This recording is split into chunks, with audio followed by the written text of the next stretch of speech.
So greetings, shalom, and welcome to Outside the Class. It's January 3rd, 2023.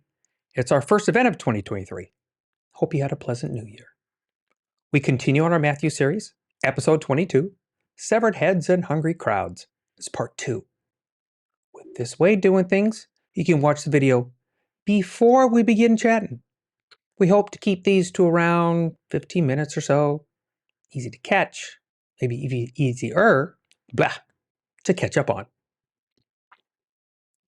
And live every Thursday night at 7 p.m. Eastern, we do have the Dusty Feet. Always in the description below are links to all of the audio, video, and source documents that we use here on the Dusty Feet. We want to make sure that any material we use here is properly credited to those folks who work so hard to bring it to us. Without their efforts, learning we do here, it does not happen. Don't forget to subscribe. Click that bell icon if you want a reminder. And as always on the Dusty Feet, this is a place we can safely explore the endless ways of God and interconnection of His creation, where belief understandings may be challenged, divine misunderstandings may exist, and traditional teachings might falter as we pursue connection, context, and community with God and each other here in an environment of grace and love. So here we go with some more Outside the Class on the Dusty Feet.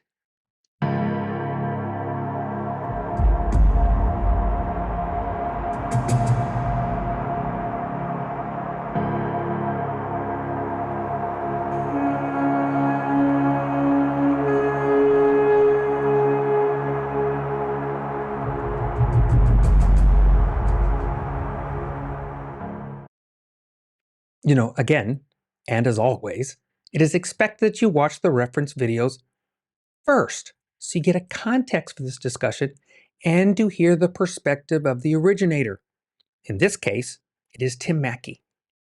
I link all of the videos for each week in advance on TheDustyFeet.com on the Outside the Class page.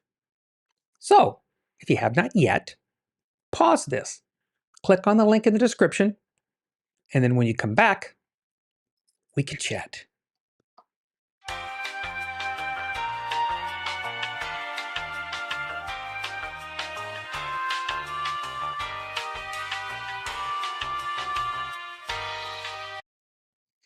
And we're back.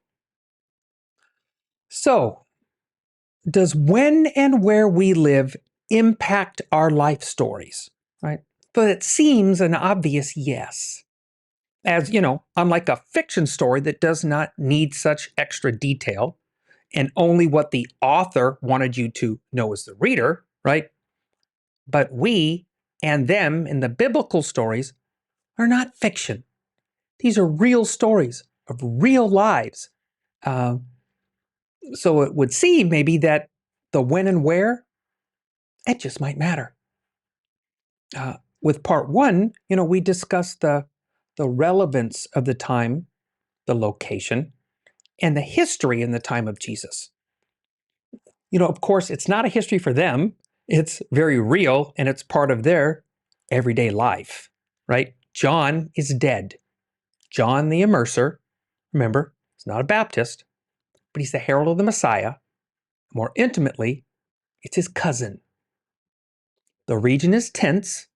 The actions of Herod's sons have caused war on his borders, and Rome is looking that way. Like we've been talking on the Dusty Feet so many times, we see these stories as little vignettes, little individual stories, and we most often we don't even realize that they're together. Being so far away from those events, so detached from that era of the world, we probably don't even care really what's going on then. But the people in the stories, they're very much aware, because John has become a casualty of the times of the region, right? Well, they're 2,000 plus years ago. That's a foreign time, foreign culture. And all we tend to see are the little flannel graph stories from our Sunday schools. And yet, as we heard in the story with heads, these very important stories, they're not always family friendly. So, do we ask these questions? Should we ask these questions? I'll go on a limb and say that if we don't, we might have a very good chance of missing something. At a minimum, maybe just missing an us connection. So, there's a few more interesting questions that might pop up, but they would probably depend on one's paradigm, right? So, I'll share with you some of mine based on my paradigms. So, Jesus departs, tries to retreat for a bit. What did Jesus know? Not just the news, but what did he actually know? Did Jesus know that John would die? Was Jesus then surprised by the news? And things to think about, and how that would affect all of them moving on. Another unanswered question could be, how did the death of John, how did it affect the disciples? Could it have caused them some pause? Based on the then current paradigm that they were going to be rescued by the Messiah, would they maybe then not be surprised? Questions could begin to creep into conversations. Yet this, the preceding scene, the beginning of chapter 14, the severed heads, that plays before the opening of our next big scene, right? Hungry crowds. The local area is very much aware of this news. So, maybe not unexpectedly, we see them flock to Jesus. How is Yeshua going to respond? What is next? Will he get angry? Is this the time that Yeshua says, enough is enough, and becomes the Messiah that John told us about and we are expecting? They might be scared. They might be nervous. They might be wondering. Yet Jesus, he had compassion on them. He knew how they felt. I think sometimes we might tend to think that Jesus' actions are detached, that he just sees things and he does things.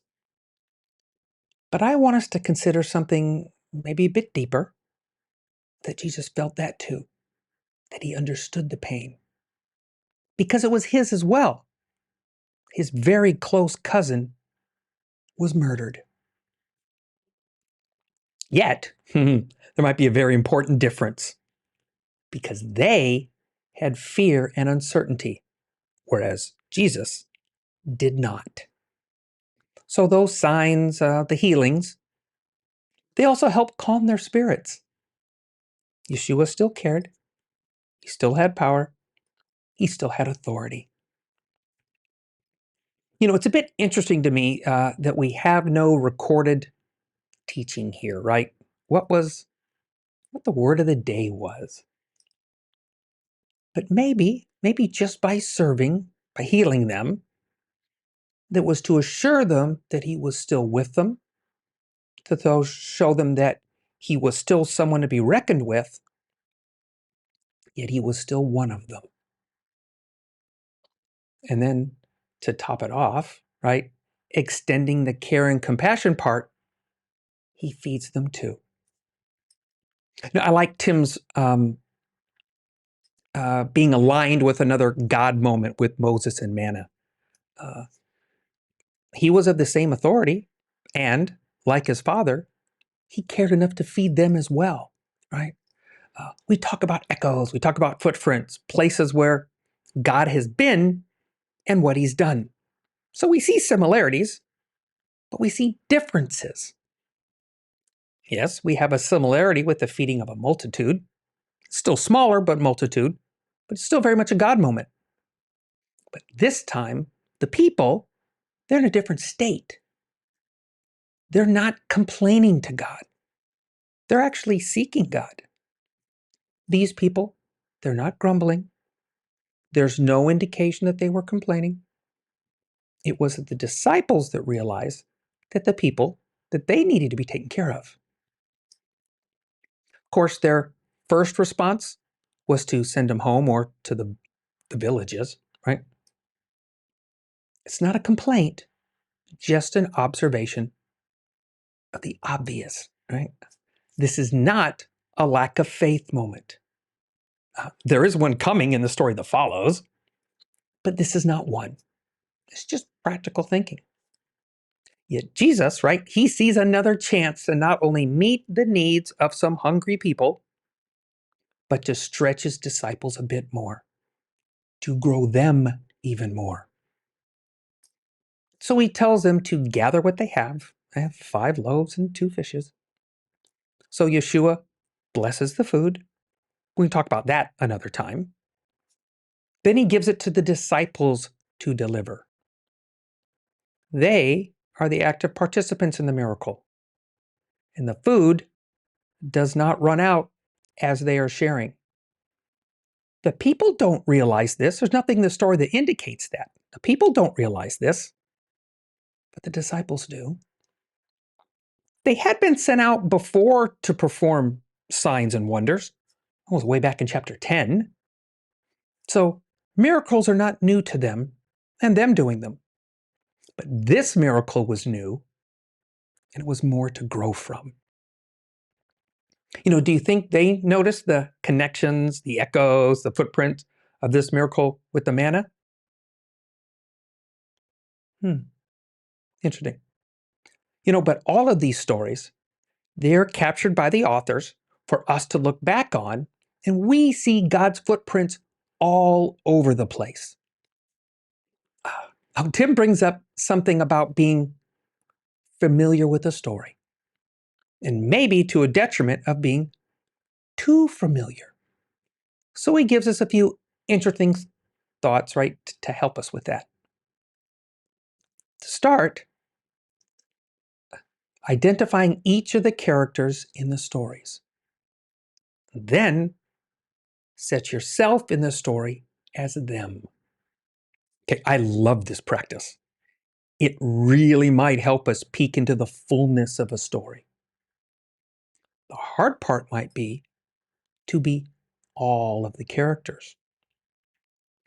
We all want to think of ourselves, right, as the disciples, seeing ourselves in their sandals, maybe even making better choices, right?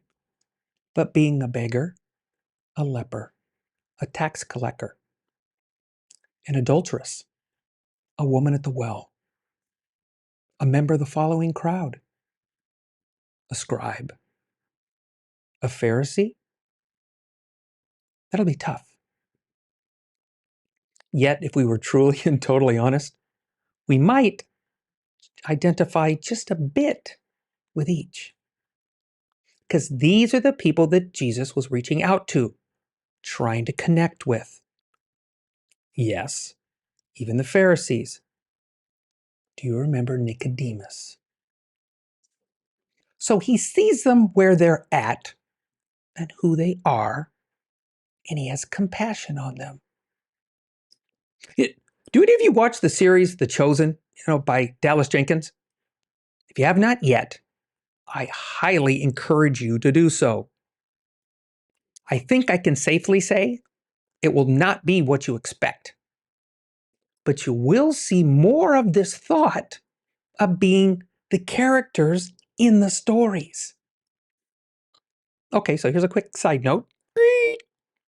Speaking of The Chosen, my dad, John Warren, my brother, Jim Warren, and myself will actually be discussing the episodes of The Chosen and also the things that impacted us with the stories. We're calling that series on the Dusty Feet, The Sons of the Father. That should be fun. Do you think that any of the biblical authors that they thought in their time that, hey, thousands of years from now, this will be an impact on not just my Jewish brothers, but people beyond count for hundreds of centuries? I'm not sure they did. But maybe they hoped that those that would hear or read them would be impacted, and then those people would then add their stories. Do we think our lives, our stories, will be looked back on hundreds of years from now? Will our part of the biblical story, will it be looked at? How far do we see? Or are we? Maybe we're short-sighted. Point to ponder. And again, it's our mantra here because we need to continue to remember this all the time. Make no judgments where you have no compassion. Make no judgments where you have no compassion. Thanks, Anne McCaffrey. And thanks for being with us today on Outside the Class on the Dusty Feet.